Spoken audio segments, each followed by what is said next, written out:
Good morning, boys and girls. Welcome to Shenplays. Welcome back to the wonderful world of Kerbal Space Program.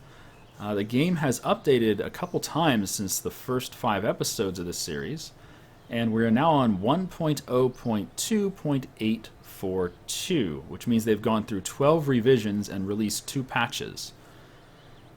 So, in that time, they've added a new fin here. At the very, very beginning of the game, they've added a fin called a basic fin, which allows you to have a little bit of control of your craft so it doesn't rotate too much when you're launching or stuff like that. And that's kind of cool. I like that they added that. They mentioned that they fixed heat shields, so we'll check and see if the mass of the heat shields is being added properly. I'm assuming it is. And they also changed some things like temperature controls, indicators for temperature and aerodynamics and stuff like that. So now they've purposed the F10, F11, and F12 keys to actually show you important data while you're flying your craft. So we can use that, test it out, see how it works. But in the meantime, what did we do between episodes? Well, we played a little bit with heavy rocketry, with small propulsion systems, fuel systems, and we also unlocked reaction wheels, the small inline reaction wheels from flight control. And these 4 science little doohickeys here are going to allow us a lot more flexibility with our launches and our craft design in general. But before we get into a launch here, I want to upgrade our mission control. So what I thought I was doing when I upgraded the tracking station, I thought I was giving myself, what are they called? Maneuver nodes. But it turns out you don't get the maneuver nodes at the tracking station. Nope. You get the maneuver nodes over here at mission control. So for 75 grand, we unlock what's called flight planning available. Flight planning is maneuver nodes. So that's what we want. There you go, 75 grand for that. Very good. And we have a mission to the Mun. Last time was a flyby, but this time we're going for a landing. So we've designed a craft this morning, which costs pretty much, well, it costs a little bit over our budget, actually. Am I going to have to cut back on our budget a bit here? Wow, yeah, we're over by 300 credits here. Oh, okay, we'll have to cut something off the ship. Maybe we can get rid of the lights. We don't need the lights. Oh, man, but the lights are so stylish. All right, we'll get rid of the lights. Oh, darn it. Oh, it's still too expensive. Oh, no. There we go. We had to get rid of all of the lights. We can't afford the lights, everyone. Well, that's just too bad. Maybe I can get rid of the barometer. The barometer is not very useful. We unlocked a new science part called the barometer, which measures atmospheric pressure. But guess what? The Mun doesn't have an atmosphere. So this doesn't actually give you any data on the Mun. But they might have changed it. They might have changed it so you actually do get data from the Mun. Oh, but I really wanted lights. I really wanted lights. Oh, I need to start my timer. Whoops, I forgot to start the timer. Thank you, Chris. I started recording, but I didn't start my timer. So this video could be a little long. That's okay. They usually are anyway. But the parts we've unlocked include these big fuel tanks, which is really nice. These big engines, which have 650 thrust. Very, very, very good. And we also unlocked fuel lines, which is going to allow us to do an asparagus system. For this launch, I'm not really going to show you how we designed this ship, but I'll tell you the basics of it. The basics is we have 7 engines that fire at the same time, and this provides us with a ton of lift to get off the ground and to get up into the air relatively quick fashion. We're going to be dropping off these 6 outer tanks, 2 at a time. This is called an asparagus setup, and as the 2 drop off, it will they transfer their fuel through these lines to the remaining ones, so that the remaining ones will still be at full fuel after each 2 pairs drop off. When all 6 have dropped off the outside, then we're going to just go on the 1 remaining rocket on the inside, and then we'll have a separation in here. Oh, right, we have a reaction wheel down here, right next to the center of mass. We have a reaction wheel down here to help with control. Anytime you put a reaction wheel, the very beginning of the game, you have these reaction wheels here, but they're very, very small, and it really helps to use them on your craft. But if you do, you have to remember to put them either at the center of mass or on opposite sides of the center of mass, so that you have some control over your craft. If you put like 3 reaction wheels on one side of the center of mass and nothing on the other, it's not going to feel like you have good control of the craft, and you might introduce some wobbles. And wobbles can be really weird in space, especially with big space stations. Anyway, if you put something like this in the middle that's smaller than the surrounding parts, it really helps to use the space tape stuff. What do they call the space tape? It's called EAS TAC4 strut connectors. So these strut connectors here, the space tape, will help keep things together if you have a small piece attached to some large pieces. So just keep that in mind when you're doing weird setups like this. We also have some space tape from the nose cones to the center of the rocket. This is to increase stability. These engines on the sides are very, very, very powerful, and if we didn't have these struts, then you'd wind up with these 6 parts, these 6 engines kind of wobbling and rocking around while they power the ship. We have a Poodle engine here. A Poodle is different now. Now, if you've played this before, the Poodle used to be 2.0 mass. It used to have 220 thrust, and it used to have an efficiency of like 335 or something like that.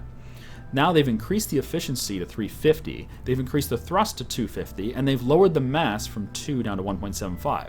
So overall, the Poodle is a much better engine for what is it called? Vacuums, for space. It's a much better engine for vacuums than it ever was before. So I'm going to try using the Poodle here for our transfer stage to the Mun.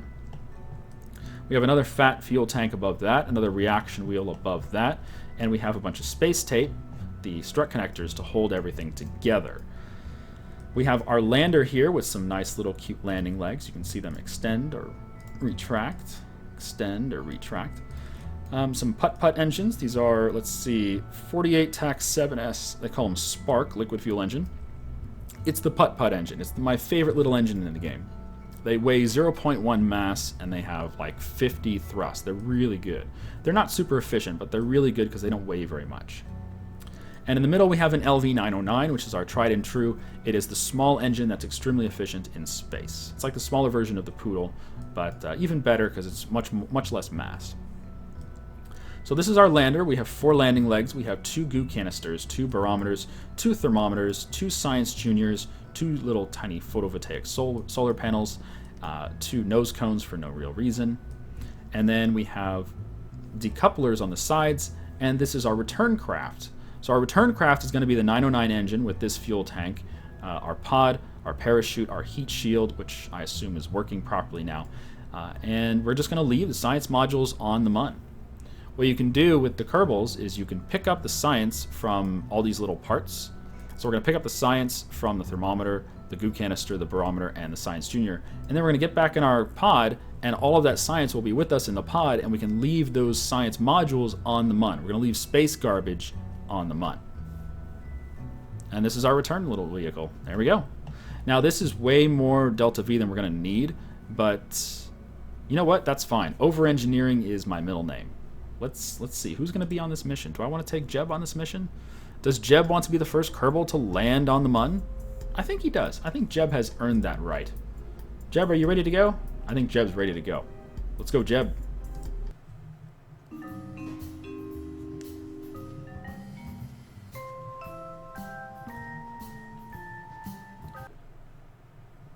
Alright, well, all that chit-chat didn't even get us off the launch pad. But let's go. You ready, Jeb? Launching in T-minus 5, 4, 3. By the way, Jeb, we have every single dollar that we have in the entire space program invested in this one launch. So if you fuck it up, we will have literally no money. No pressure. 2, 1, launch. You can do it, Jeb. We believe in you. We're not selling our stock or anything. Yeah, after this launch, we have literally like $100 left over. We can get some beer.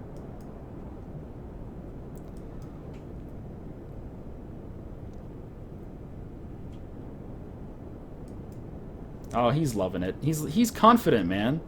This guy, what he lacks in brains, he has in confidence, in spades. Never, never lacking in confidence. So the way this is going to work, you can watch from above. As this fuel drains down here, we're going to separate the outer 2 tanks. There they go. And now we're left with these 4 on the sides. And this is the way it's going to work as we continue to climb. We're then going to separate 2 more, and then 2 more, and then we'll just have the center column. And the space tape really helps here. Keeps things nice and tight while we continue to climb. If we didn't have this space tape on these nose cones, you'd see a lot of wobbling in the craft. But thanks to having a couple reaction wheels here, look at this, we're just going straight up, no problems at all. Reaction wheels make a big difference in craft stability. No, I don't think craft makes a dinner called stability. Let's start rotating over. Just a little bit. Just a little bit. We hit 200 meters per second, a little slow on this launch, but that's okay. Next two to separate will be this one and this one, so I don't want to be going too much of at an angle when we separate. I'm actually going to separate them now.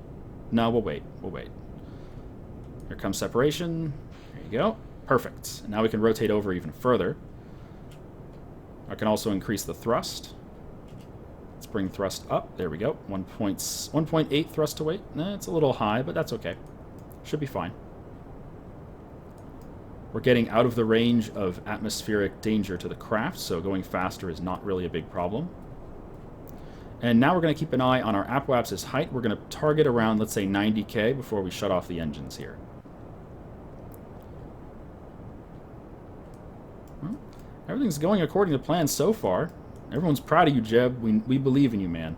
You know what we don't do is we didn't pack any lights for you, so when you get to the mun, it's going to be quite dark, man. I'm really sorry about that, but we actually could not afford any lights. If we could afford lights, we would have them. Because I brought batteries and photovoltaic cells and everything. I just thought, why not? Let's put some lights on the mun. Let's have a frickin' rave or something. But it turns out we didn't have enough money for the lights. That's just sad. Alright, 70K. Almost. Let's get a little more horizontal here. Time for last separation. There we go. 86, 87, 88, 89, 90. Let's go horizontal here.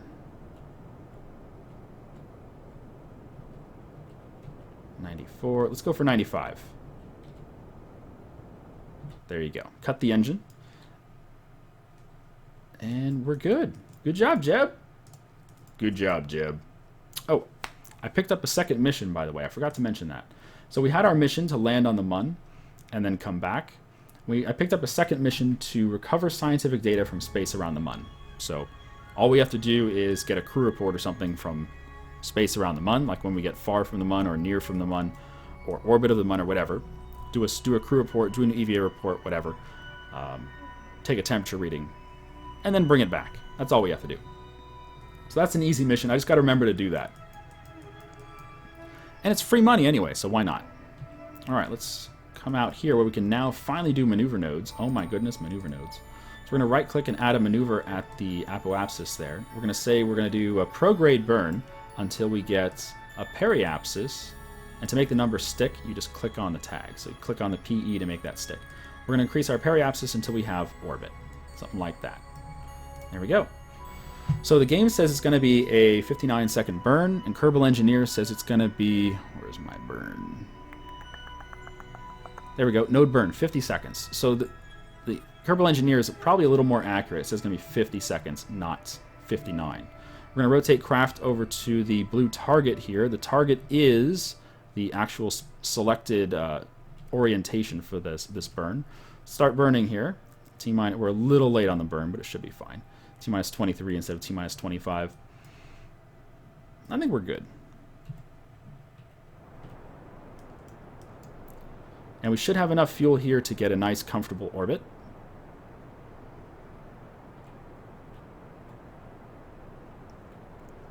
You can see how much delta V left to go before we actually achieve the orbit that we want right here. And this will come down to 0, or right around there. And at the same time, you'll see our periapsis height increasing from negative numbers, which means a landing, essentially. It'll increase from negative numbers to positive numbers, which means you have orbit.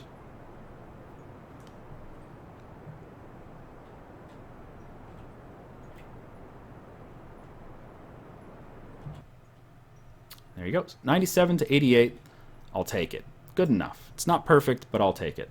We can now turn SAS off because we don't need it anymore. Craft can just do free rotation if it wants. And we might as well use this fuel and this engine to start our push towards the mun. And let's go find the mun. Where's the mun? Where are you, mun? There you are. Let's set you as target. Okay. We're going to do 1 orbit of kerbin, or a little less than an orbit. And we're going to say, we're going to start our burn right about there. We're going to go prograde towards the mun. Man, upgrading mission control is just so good. It gives you these maneuver nodes. There you go. You can see our mun periapsis of 20K. I'll take it. In fact, that burn will be just fine. And if we double click on the mun, you can zoom in and you can see what your pass by the mun will be. Yeah, you can double click on any heavenly body and you can zoom in on it like this. And I like that it actually shows your path. Now, one thing to keep note is these paths will not be 100% accurate. Even just rotating your craft with the WASD keys will alter your path slightly. So keep that in mind. These are just an estimate. And the game's estimates will constantly be updating and changing and whatever.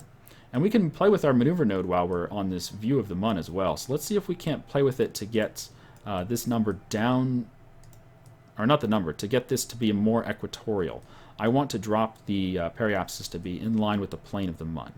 So if we rotate our camera to have the plane of the mun to be a straight line, we can then try to match that straight line with this dotted purple by pushing down or up.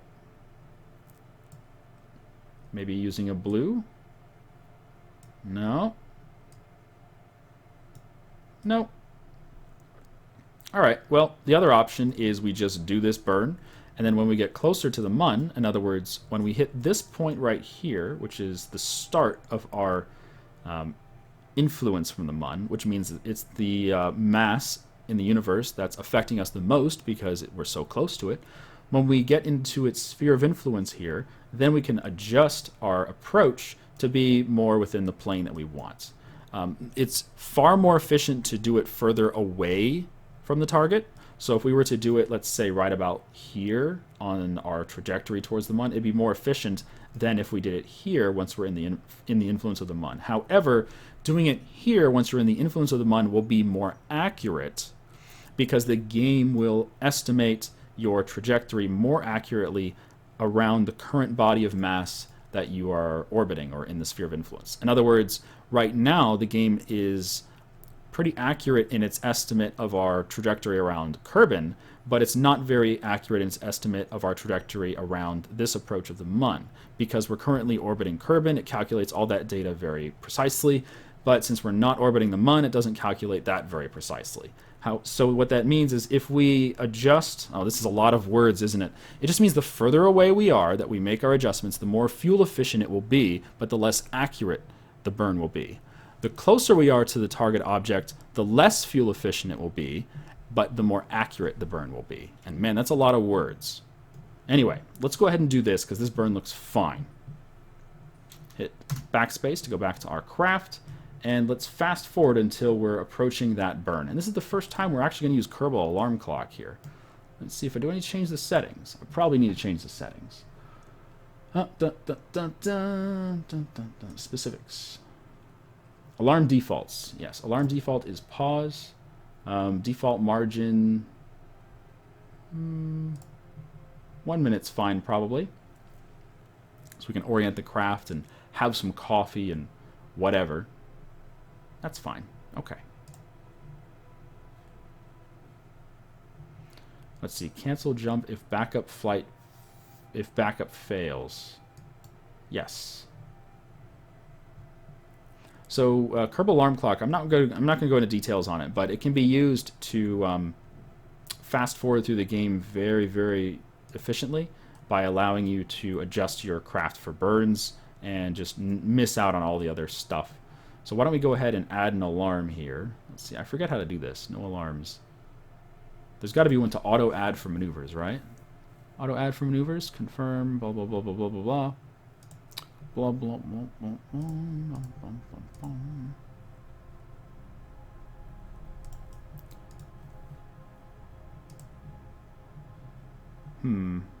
Alarm list. Nope. Add. Maneuver node. There we go. 1 minute to maneuver node. Go. Okay, so now it says in 16 minutes we have a maneuver coming up. So this alarm is set to pause in 16 minutes 36 seconds. Means we can go ahead and warp as fast as we want. And when this clock comes to an end, it will automatically pause the game for us, get our attention, be like, hey, you have a maneuver in 1 minute, and it's just really useful. Now the game has added some built-in tools to handle similar function from Kerbal Alarm Clock, but it's just not quite as good as Kerbal Alarm Clock. Kerbal Alarm Clock just does it so well.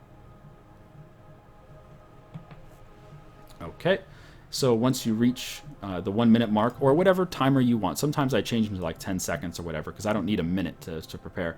But once you reach the 1 minute mark, it will say, hey, your maneuver is ready to do. We're going to delete the alarm right here, so this alarm will go away. And let's see, replace maneuver node, close alarm and unpause. There we go. Okay, so the alarm is done. We can now turn off the alarm clock. And here comes our maneuver. And we need to get oriented on it, so let's rotate over. The blue arrow tells you where your target is going to be, where your target burn is going to be on the gimbal. So orient over to that spot. SAS back on. How's our power? Power's good. Okay. And it is a burn of 31.6 seconds. Notice that the game is telling us it's 28. The game is wrong. Kerbal Engineer is very accurate. So the burn's actually 31.6 seconds. We're going to want to start our burn at about 16 seconds on the T-minus here. And we'll lock in our SAS right around there. 18, 17, 16, go. We might have a stage during this burn, or we might not. We'll see if the fuel runs out.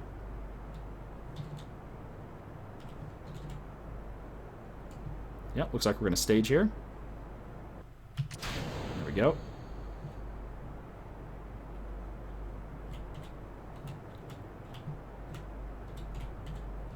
Pretty much on target.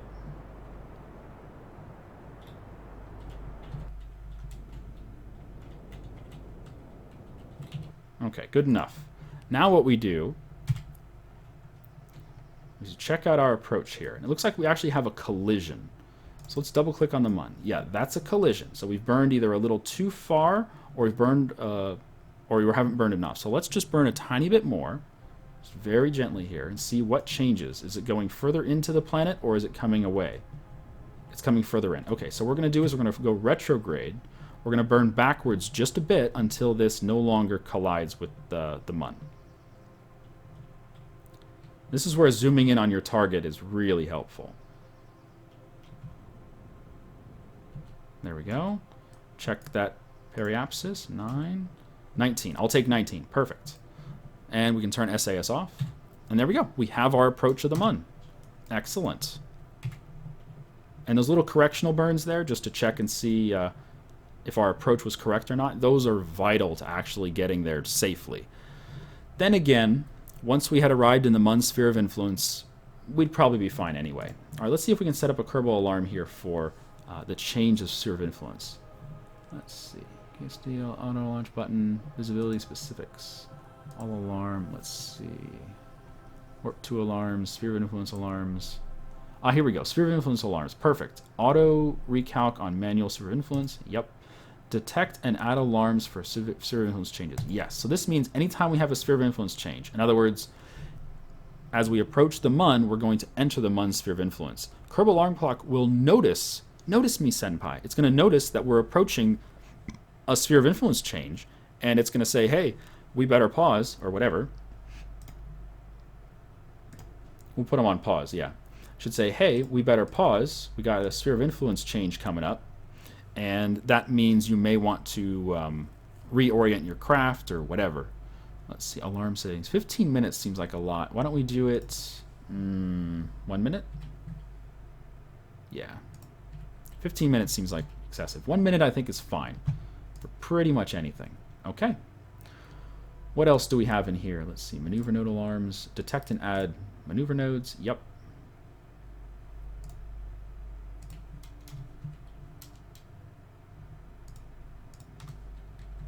One minute's fine. Remove auto alarms if maneuver node removed. Yes. What else? Contract alarms, warp 2 alarms. What's warp 2 alarm?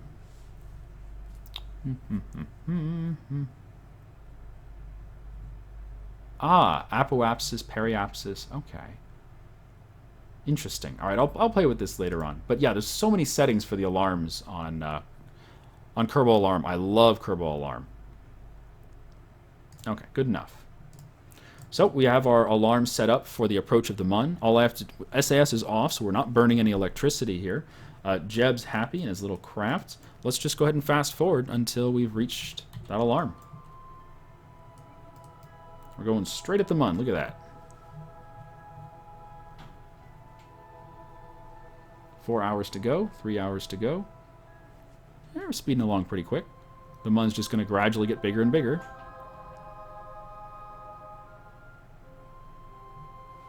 Here it comes. Okay, we're approaching the alarm, so it's actually slowing down the warp speed. Kerbal Alarm Clock will auto slow down the warp speed as you approach your alarm, and then it'll pause. There we go.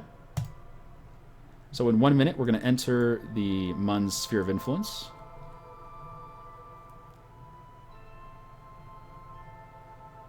There we go. The line will turn blue. There's the blue line. That means we're now in the Mun's sphere of influence. Okay. 16 is our periapsis, but we can adjust this. Do we want to just go with that angle? That angle's fine, really. Let's just go ahead and go for orbit from that angle. No. Let's do an adjustment here. Let's go for equatorial on the Mun. Let's do equatorial. So let's set a maneuver here. And we want this to be purple down.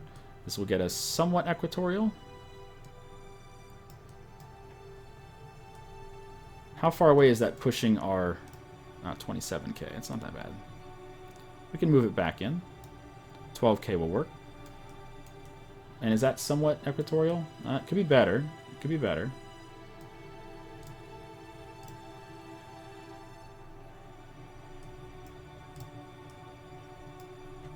Okay, so if we get the Mun's plane here, we can try to make our trajectory approach that plane. We go up, no, down.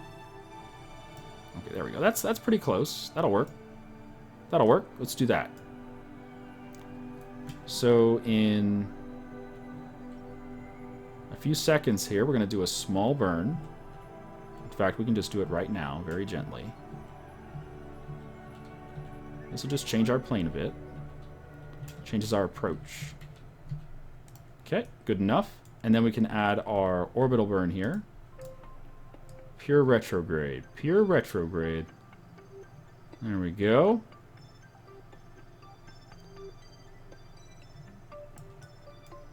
Wow, I did so much talking this episode. Holy shit. We've already been 25 minutes and all I've done is talk. Talk, talk, talk, talk, talk. There we go. That's orbit. So that's going to be our target burn, 264 delta V. We have how much left in this stage? Where does it show this? Vessel. Here we go. Delta V in this stage. We still have 900 delta V in this stage, which means we brought way more than enough fuel for this Poodle engine. We just didn't need that much fuel. We over-engineered the hell out of this thing, which means we probably could have brought some lights if we didn't bring, you know, as much fuel. But, whatever. I'd rather have fuel than lights, to be honest.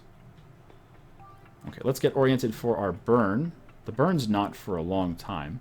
And you can see the Kerbal Alarm Clock has automatically added our maneuver node to the alarm system. So we don't even have to do anything right now. We can just fast forward until it's time for that burn. Oh, there's Kerbin over there. Hi, Kerbin. And there's the Mun. Oh, right. I need to do my readings from out here, don't I? I have a mission to do recover scientific data. So let's go do an EVA. We'll get a report out here. We already have this report, but whatever. Okay. And board. Actually, I wonder if the barometer will give me some readings out here. Probably not. Oh, there you go. The instrument reads 0. It's as if it were in a vacuum. Keep that data. All right, let's go get that data. That's some impressive data there. So they've changed it. The barometer now does give you readings from places that do not have an atmosphere. It looks like you don't get that much science out of it, but it's still... That's a big change, actually. Because you used to get nothing out of the barometer if you were in a vacuum. Okay, we took the data. When you take the data out of a science object like that, you can reuse that object, but only if it's a small science object. Goo canisters and science, what are they called? Science? It's just called Science Junior. Goo canisters and Science Junior is the materials bay. Those two cannot be reset for use again after you've already used it for science. Store the data. But the the small instruments, including the barometer, thermometer, seismometer, and stuff like that, all of those can be used multiple times as long as you take the data out of them with a Kerbal. All right, rotate up, get back on target, and fast forward.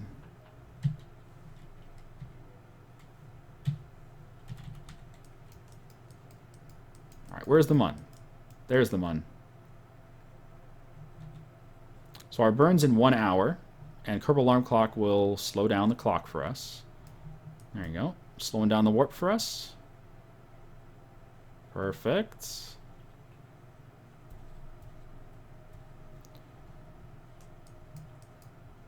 Okay. I love you, Kerbal Alarm Clock. You're the best. You're the real MVP. Staging's still good, right?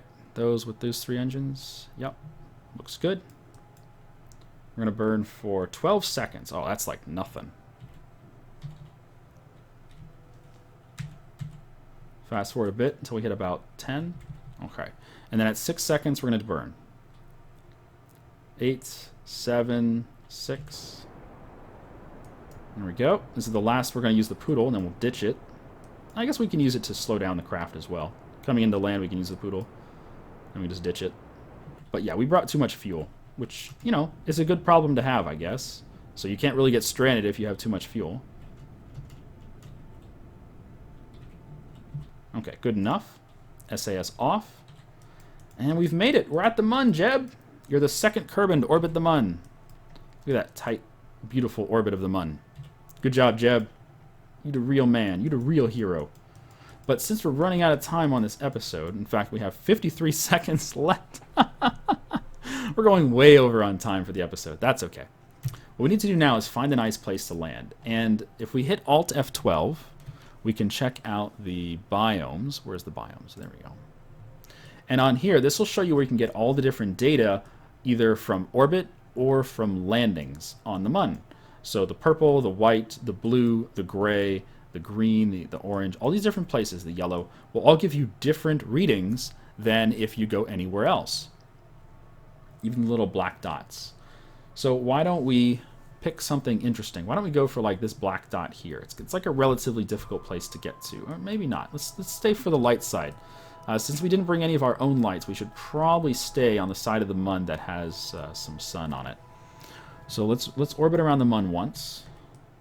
Just fast forward.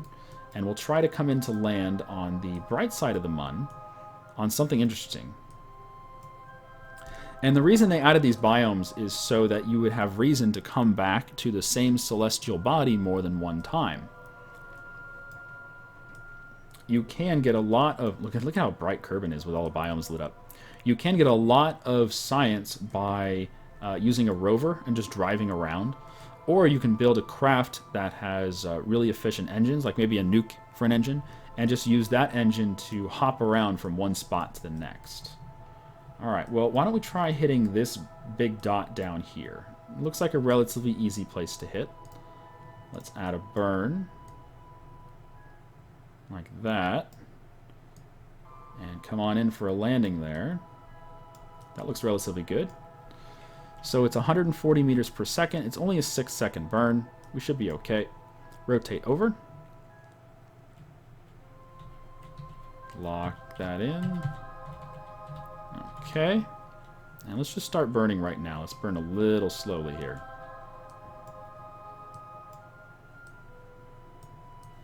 You can see our orbit's already gone. We no longer have an orbit. It's a suborbital trajectory now. And we're just going to let it rotate over until it's going somewhat over this dot.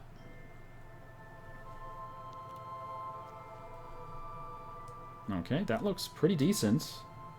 Right about there. Okay, cut the engines. Turn off that maneuver.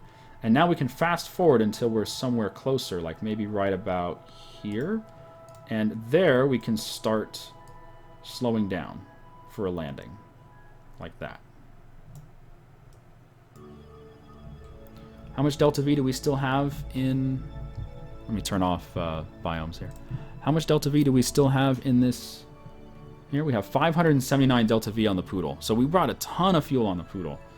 We didn't need all of that, but that's okay. And we can see our target crater is right there, so we're going to head for that right now. Fast forward until we're right about... Oh, let's get on the correct angle first. It's telling me it's up there. There we go.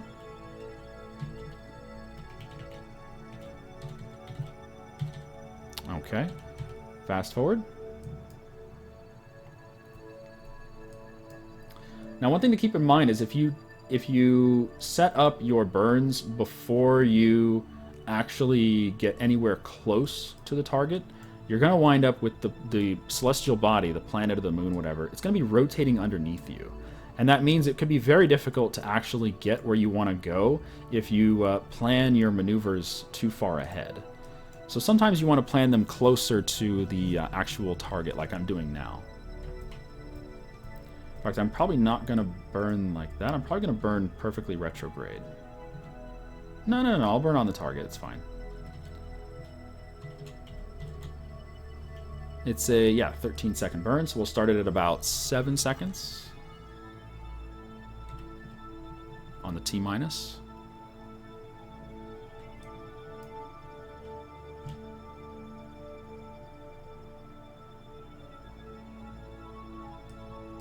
And I'm probably just going to keep on burning, actually, because we have so much fuel.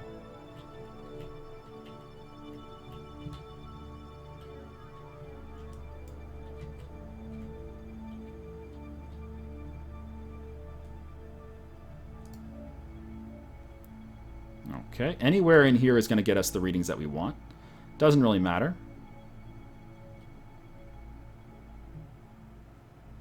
Yeah, that looks like a decent spot to land, really. The flattest parts are going to be the parts between the craters. Not right against the edge of a crater, but somewhere like here, like between the craters. Or over here would be even better. But we can't land there unless we really change things. Alright, let's ditch this stage. Let's get oriented retrograde. Let's put the landing gear down. You can see we're going 100 meters per second. That's a little quick. Rotate a bit.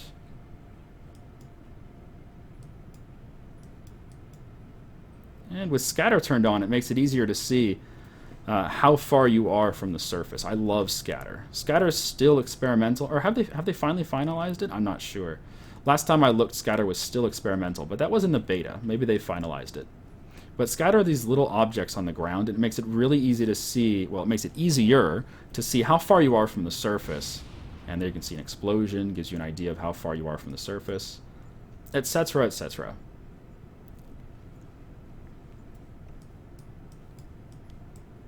Oh, this is exciting. Are you ready, Jeb?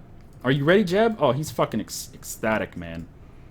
He is the most happy he's been in a long, long time. This is one happy Kerbal here.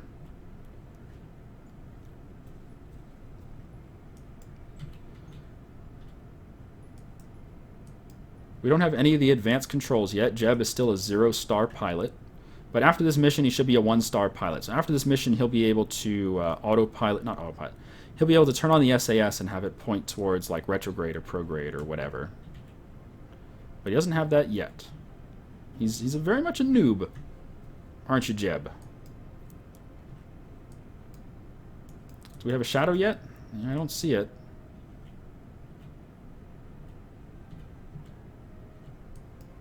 The sun is overhead, so we'll have a shadow somewhere. Where's my shadow? Where's my shadow? Oh no. It's like Puxatawny Phil. Oh, there's the shadow. I see the shadow. I was going to say, if we don't see our shadow, man, that would suck. It's going to be a long winter. Alright, here we go. This is it. This is it. Ooh. And we're down. Engines off. SAS stays on. We didn't bring a ladder, but that should be fine. Oh, man. Beautiful. We're on like a little hill. Lovely. Jeb, how you doing, man? You good? Gimbal's going nuts. That's fine. Oh, look at that. Look at that, Jeb. Never had a night sky that clear on Kerbin.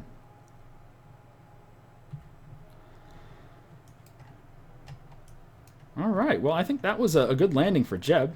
Good experience for him, and the first time we've made it anywhere outside of Kerbin. We actually set down nice and softly. 3 meters per second was not that bad. Had a little bit of horizontal, but it was fine.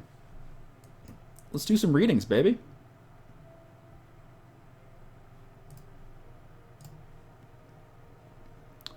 Let's see. Material study from Munn's Midland Craters. You leave the sample bay outdoors open. Oh, you leave the sample bay doors open on the Munn and go do something else for a while. 100 science if we can actually get that home. Nice.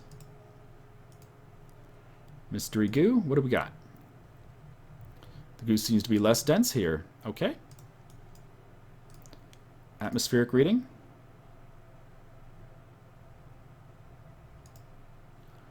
The pressure gauge is sitting there motionless. Perhaps you should tap it a few times to be sure.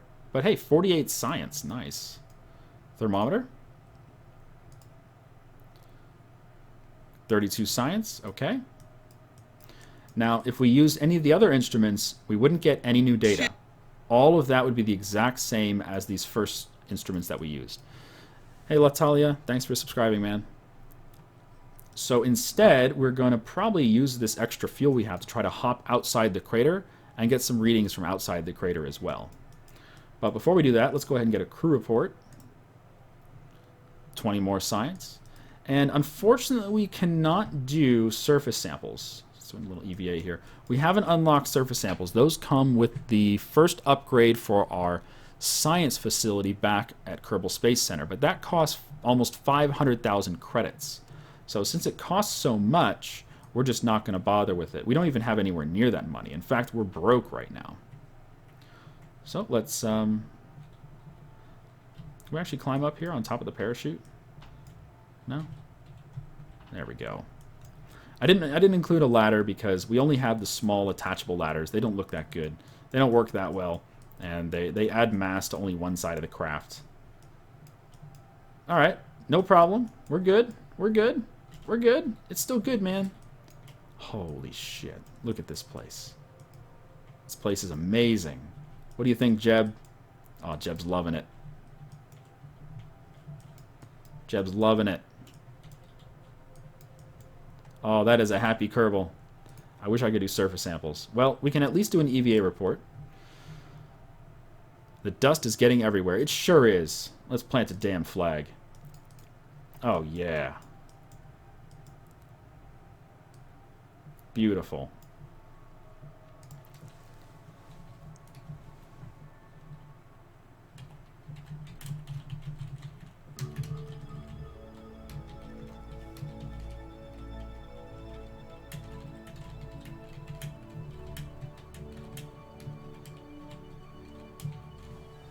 Yep, Jeb's got those discount tires. He's going to sell them on the Munn. Good job, Jeb. He's always a businessman. But before we're done here, we're going to try to hop outside the crater and pick up some more science.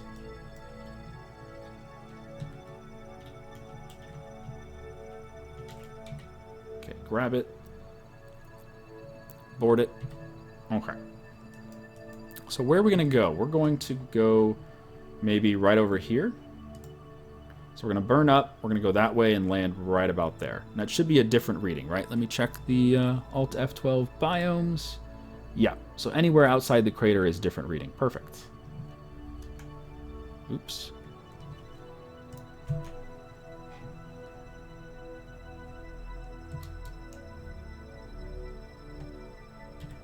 Okay. SAS on. We're going to burn at 180 instead of at 9. No, not 180. We're going to burn at 270. So we're going to burn over there somewhere.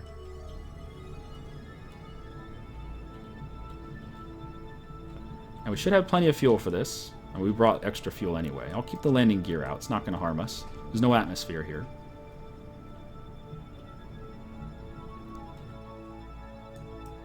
We're just going to go until this heads somewhere over there.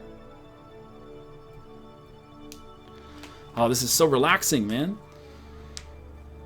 Oh, hit L for the suit lights? You're right. He has some small lights on his spacesuit. I forgot about that.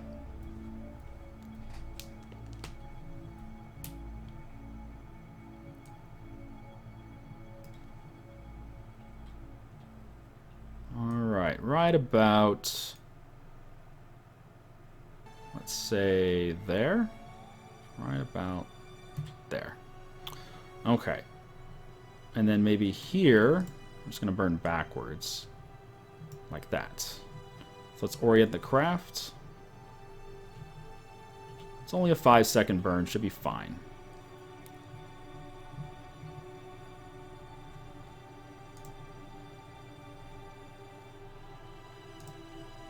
Yeah, Kerbal alarm won't actually... Kerbal alarm clock won't actually add an automatic alarm unless the alarm is going to be like more than 3 minutes away. You can change the threshold, but in this case, since the burn's only 30 seconds away, it's just not going to add an alarm, which is fine.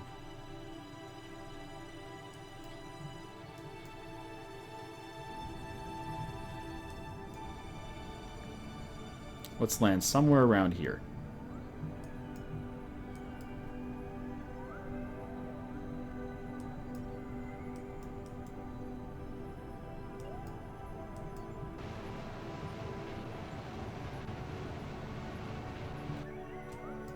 Okay, maneuver's done.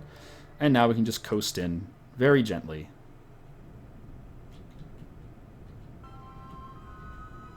At least I hope we can coast in gently. We might crash and burn, who knows? So far this mission's been a complete success. Jeb is like the hero of the space program. He's going to bring back money and beer and supplies and bitches and everything. He's just going to be the most popular Kerbin ever. Kerbal, not Kerbin.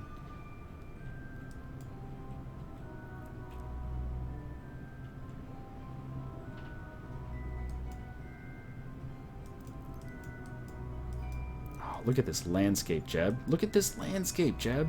We just came from that crater, and now we're heading over here. Get some different readings. Should be slightly different. We can also get different readings while we're flying, but I'm not going to risk the mission just to get readings while you're flying. Like, you can actually hop the Kerbin out, or the Kerbal. You can hop the Kerbal out and get readings while you're flying over different biomes. And yeah, flying is different than low orbit.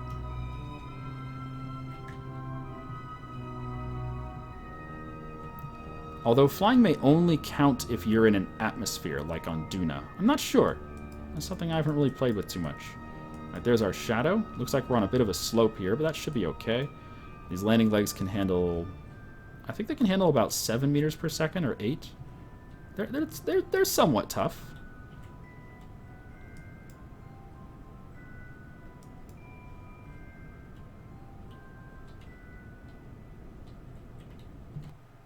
Okay, we're down. Good job, Jeb. Landing number 2, complete success. Let's get some new readings, shall we? The fine dust of the mun has intermixed with some of the samples. You have a sneaking suspicion that they'll never be able to get the lab clean again. Well, you can't reuse the lab anyway, so that's not a problem. Get our goo. Goo is less dense here. Okay, get a barometer. 48 more science. Great. And the thermometer. Fantastic. Lots of science here.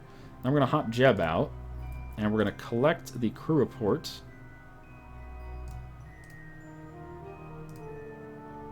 Get an EVA report. Yeah, we already have that. Go ahead and hop back in. Hop back out. Hop back in. Do the crew report while we're here. Don't forget that. 20 science. Okay, hop back out. Now we're going to go collect the data from these science modules here. So for that, we're going to use our RCS. Oh yeah, we can turn on our suit lights, huh? L. There you go. He's got little headlamps on his suit now. Look at that. Really useful if you're in the dark part of if you're on the dark side of the mun, but on the light side of the mun, it doesn't really do that much. But there you go. Little lights on the top of his head. Why not? Let's pick up the science data, shall we? And to do this, you just hover near it or land on it or whatever and right-click on it. You gotta be real close, though. Well, maybe I can just land on the dome here. Does that work? There you go. Got it. And the goo. Am I not close enough? Oh, darn. Collect data, please. There we go. And the barometer? Barometric pressure scan can only be externally controlled by a scientist. Oh, just take the data. There you go. I wasn't trying to run the scan. I was just trying to get the data. There you go. Interesting, though, that scientists can actually run scans while they're walking around. That's something I didn't know. Okay, get the data. Get the data.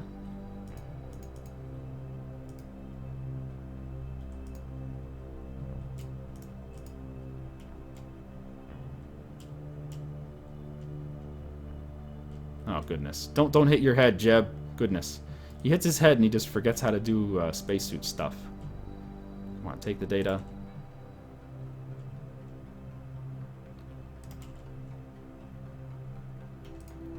Take the data. I wish this wasn't... I wish the buttons weren't right next to each other, because you can accidentally reset the canister and lose your science. It's just gone. So, I wish these buttons weren't right next to each other.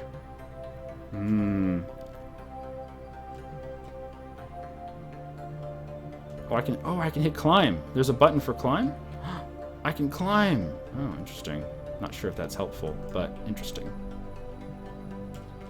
Come on, Jeb. Finish your work, Jeb. Don't accidentally click the wrong one. Oh, thank God. Okay, I gotta position those things in better spots to make it easier to collect. I mean, we're getting the job done, but holy shit, it shouldn't be this hard to just collect the data. Okay, we got it. We did everything. Next up is an EVA report. And let's plant another flag. Apparently we brought 2. I didn't realize you could have 2 different flags on the same Kerbal. Huh. Cool.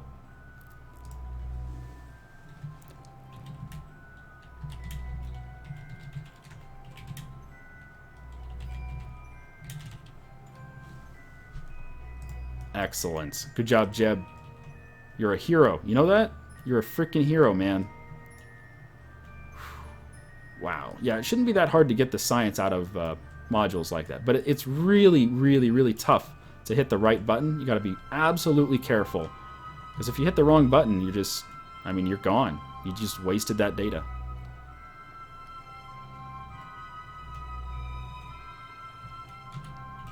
Come on. Give me the ladder. Give me the ladder. What? Give me the ladder. There we go. Forward. Phew. Okay, we've done it. We did it. We got all the science. Wow, that was a hassle. But we did it. We finally did it. Jeb, you're a freaking hero. Are you ready to go home? Oh yeah, he's ready to go home. Jeb is ready to go home. So to get out of here, we're going to burn at 90. We're going to do just a straight up launch. Might as well use all 3 engines since we still have them all. Let's go. And we're going to go 90. And let's ditch this extra weight, because we don't need this shit. Get out of here, wait.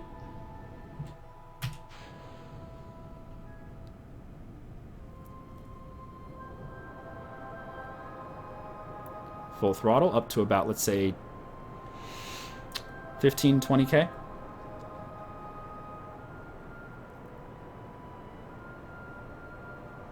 Fifteen's fine. And now, let's get orbit. And it's much easier to get orbit on the Mun because it's a much smaller object than Kerbin. Okay, orient.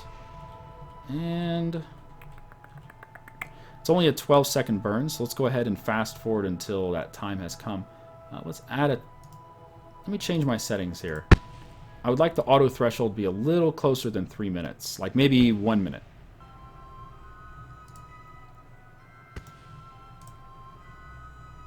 Let's say 1 minute for the threshold. Give me 30 seconds for the burn.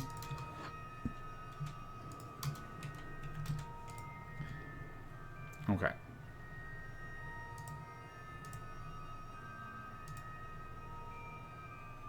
Okay, now it added it for me. Good. So we can fast forward. We're going home, Jeb. You and me, bro. We're going home. We got all this science. We're going to pick up all the women. You're going to have the time of your life back at home, man. You're not going to have to pay any taxes anymore. You're not going to have to work anymore. Oh, man. We'll put you in a retirement home, okay? You'll love it. Oh, okay. You won't love it that much, but it'll be better than... Well, maybe it won't be better than this.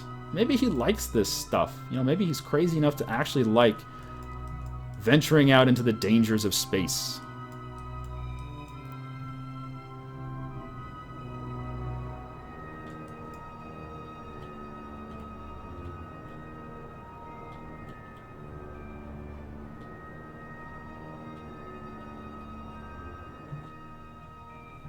Okay, good enough. It's not perfect orbit, but 16 to 27, I'll take it. And now we just have to get home. So to get home, we're going to burn maybe right about here. Just burn prograde.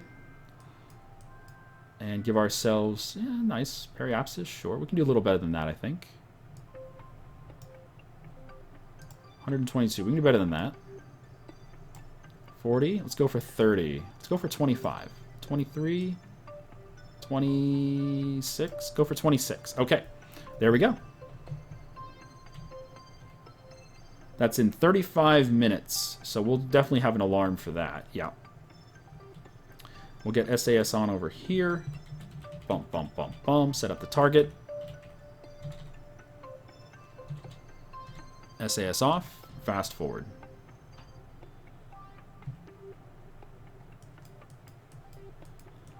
Oh, beautiful. So yeah, we definitely didn't need this much fuel with this engine. So, you know, we could have gone for the smaller engine. We could have gone for the putt-putt just to save some cash, save some mass. It might have been a smart move. Then we could have had some lights. But you know what? The mission was a complete success anyway. Well, presuming we actually get home safely, the mission was a success anyway. But yeah, the lights would have made a nice change. Because we haven't had lights yet, but oh well. When we can, I wonder how much money we made off this mission. Hopefully the answer is a lot. Hopefully the answer is a lot of money. Because this mission cost us 86,000 credits, and it left us with pretty much 0. So hopefully after this mission we'll have some credits. Now this is only a 10-second burn. Very small burn just to get back to Kerbin. And if we burn a little bit too long or a little bit too short, we're going to wind up missing our target periapsis. So I'm going to turn off the maneuver node. We don't need it. And I'm just going to highlight the kerbin periapsis so we can watch it come down to an acceptable number. Okay. It's at 3 million, 2 million, 1 million, 900, 7, 6, 500, 4, 3, 200, 100. All right, 34, 22. That's a little too low. Let's go for like 26, something like that. 27. I'll take 27, no problem. All right, SAS off. Come back to the craft, and we'll keep everything attached for now. We have our batteries here, and obviously our engine in case we need to do some maneuvers on the way over. But I think we're pretty good to go. Jeb already has his science for data around the Mun, so we should be able to complete both missions on the way home, or once we get home. All right, let's go. Fast forward. Say goodbye to the Mun, Jeb. Goodbye, Mun. Goodbye, Mun. Oh, that was fun, huh? That little lander worked out great with the small putt-putt engines and 3 fuel tanks. Yeah, pretty stable, easy to control. Used all of our science modules. Now we could also come back later on and go get some more readings from the different craters. There's North Pole, South Pole craters. There's like this one, which is like called a double crater or something like that. There's lots of different readings you can get there, and each of them will give you a bunch of different science. So there's no reason not to go back But then again, if we've already been there, maybe we'll go back off camera and get some more science. Yeah, because you've already seen us get to the Mun. I'll probably go back off camera. Okay, it's doing a sphere of influence change. That's fine. We didn't really need that alarm, but we got it anyway. Are we still on target? No, we are not on target.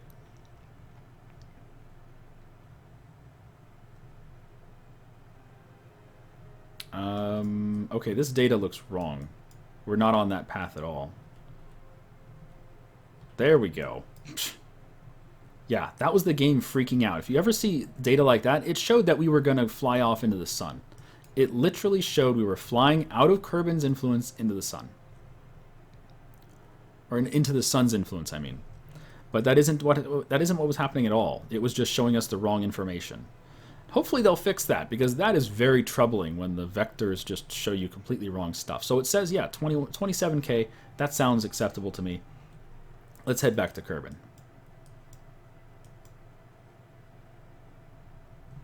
Why don't we add an alarm out there, like right about here? Just add a maneuver. There you go. So that means we'll get an auto pause in 4 hours. Perfect.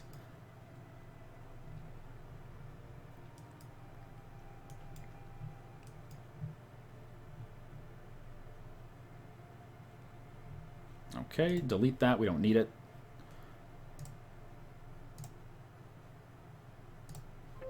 And let's coast in. We don't need the Kerbal Engineer stuff right now.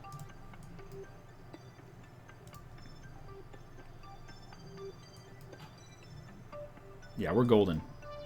Okay, I'm going to ditch the extra equipment.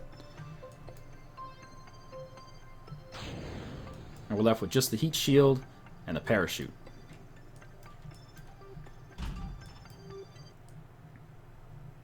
Alright, we're now in the atmosphere. 65,000 meters and dropping. 55. 50. 45. 40. There we go. Atmospheric effects. Burn up, heat shield, burn up. Keep an eye on our heat shield here. We have 200 ablative, whatever, material. None of it's burned off yet because the atmosphere is still very thin up here at 33,000 meters. But as we get lower in the atmosphere, the ablative plating will start burning up.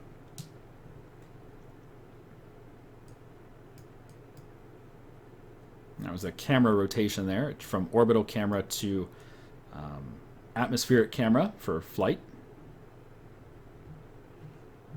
Ablative plating is now starting to burn up. How's it look from in there, Jeb? Looks great. Looks safe. You want to do an EVA? No, not really. Not really.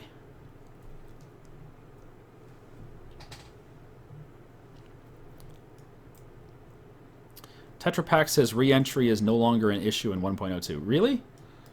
Okay. Because in 1.00, I certainly had some re-entry issues, but we were able to handle it.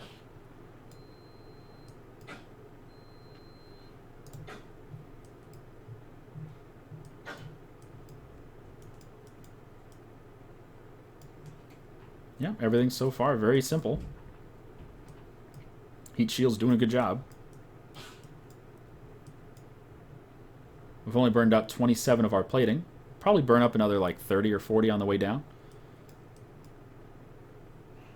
The heat effects will continue until about 12K or 15K, and then you'll turn into supersonic effects, which are just white.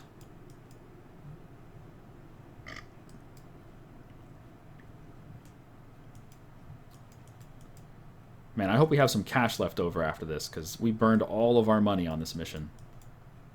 Can you imagine if something just happened right now, and we lost the pod, lost all that science, failed all our missions, and we lost Jeb? That would just be awful. Do an EVA? Yeah, Chris. That's not going to happen, my friend. It'd be hilarious, but it's not going to happen. Jeb's loving it, man. He's so freaking happy. He's like, we did it, Reddit. We did it. Woo! Ah, Jeb.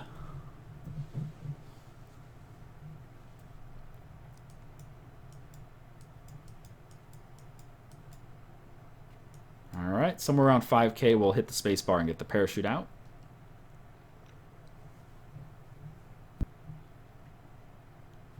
There we go. Oh, wow. That was like almost no G-force. Really? Huh. So that's a huge change. In 1.0.0, when you deploy the flag, or when you deploy the flag, when you deploy the parachute at like 5K, it was giving us like 10 Gs. But now it was only like 3? It was almost nothing. And it'll fully deploy at 500 meters. Let's see how many Gs we get.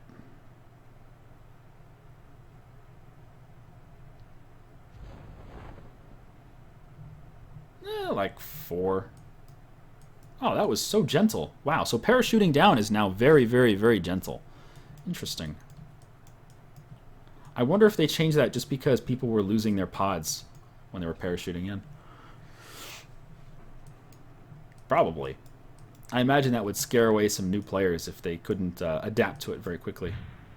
There we go. Good job, Jeb. Holy crap, good job. All right, how much science did we get? Oh, tell me it was a lot. And how much money did we get? We got 261,000 credits. Oh, 600 science. Nice. Very nice. Very nice. Very nice. 260,000 credits will help us a ton. And Jeb's now a level 1 pilot. Nice. So he can now do SAS, essentially autopilot, orienting the craft for prograde and retrograde automatically. That's awesome. Good job, Jeb. Wow, that's a lot of science. You know what, though? We don't have anywhere near enough money to unlock the next stuff. You have to do the first upgrade for the science facility, which costs 450,000 credits before you can unlock the next tier of science stuff. So the 740 science, I mean, we can spend it all right now. And I guess that's what we'll do. I guess we'll play around with some airplanes or something. And I'm definitely going to go back to the MUN and get some more science before we continue on with this campaign. Anyway, I will see you guys next time. Congratulations, Jeb, on a job well done. We have more than $100 now, so we'll go out for beer and maybe a taco. Sound good? Tacos? All right, see you guys later. Have a good day.